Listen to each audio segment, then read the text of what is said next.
প্রয়োগের মাধ্যমে।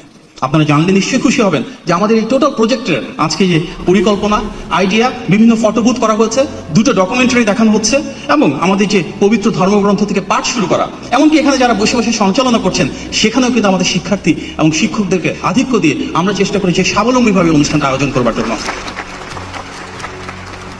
আমাদের মাননীয় প্রধানমন্ত্রী একজন স্বনির্ভর বাংলাদেশ চান, যেখানে আমরা স্বাবলম্বী হিসাবে প্রতিটা মানুষ যার যা দায়িত্ব পালন করব।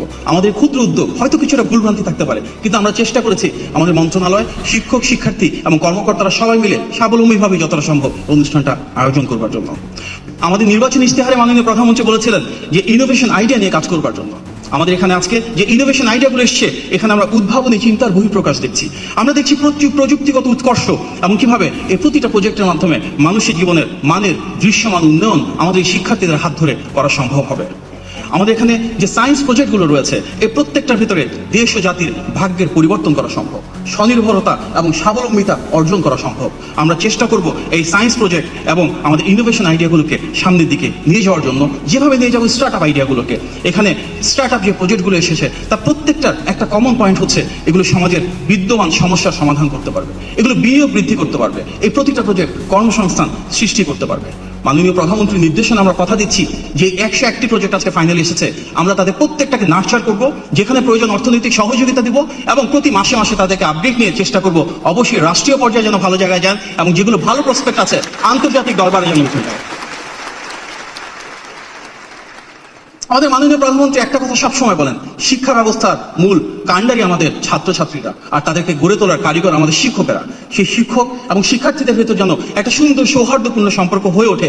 এই কারণে কিন্তু আমাদের প্রতিটা টিমে 3 জন করে শিক্ষার্থী এবং 2 জন করে শিক্ষক রয়েছেন।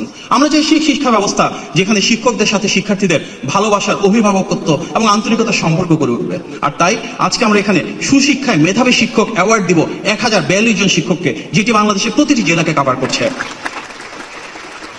আমরা 101টি টিমে 303 জন শিক্ষার্থীকে প্রদত্ত করব উদ্ভাবনে মেধাবী শিক্ষার্থী অ্যাওয়ার্ড, এবং আমরা নিশ্চিত করব এই প্রতিটি শিক্ষার্থীর প্রফেশনাল না পার্সোনাল গ্রোথ, একাডেমিক গ্রোথ আমরা কিভাবে তৈরি করতে পারি, তাদের ডেভেলপমেন্ট আমরা কিভাবে সামনের দিনগুলোতে নিশ্চিত করতে পারি দেশের পক্ষ থেকে। মাননীয় প্রধানমন্ত্রী ওয়ান চাইল্ড ওয়ান ট্রি স্কিমকে ধারণ করে আজকে আমাদের সারা দেশে একযোগে 29,621টি প্রতিষ্ঠানে, অর্থাৎ বাংলাদেশের যতগুলো প্রতিষ্ঠান আছে সরকারি পর্যায়ে যারা ক্লাস 6 থেকে এসএসসি এবং এইচএসসি পর্যন্ত পড়ায়, সে প্রতিটিতে 3টি করে বৃক্ষরোপণ করেছি, এবং তার মাধ্যমে সারা দেশ জুড়ে 88,863টি গাছের চারা আমরা রোপণ করেছি। গণমানুষের নেতা মাননীয় প্রধানমন্ত্রী বলেন যে শিক্ষার্থীরাই আগামীর বাংলাদেশ। গত কয়েক সপ্তাহে আমরা দেখেছি আমাদের যে ছাত্রছাত্রীরা রয়েছে, তাদের যে মেধা, তাদের যে চিন্তা শক্তি, তাদের যে সৃজনশীলতা, সেটি প্রমাণ করে রাষ্ট্রীয় পর্যায়ে সঠিক পরিকল্পনা, সহায়তা এবং পৃষ্ঠপোষকতা যদি আমরা নিশ্চিত করতে পারি, এখান থেকে বেরিয়ে আসবে আগামীর দেশ বরেণ্য, বিশ্বজয়ী বিভিন্ন চিন্তক, সাংস্কৃতিক উদ্ভাবক এবং উদ্যোক্তা। আগামীর বাংলাদেশের কারিগর তো আপনারাই।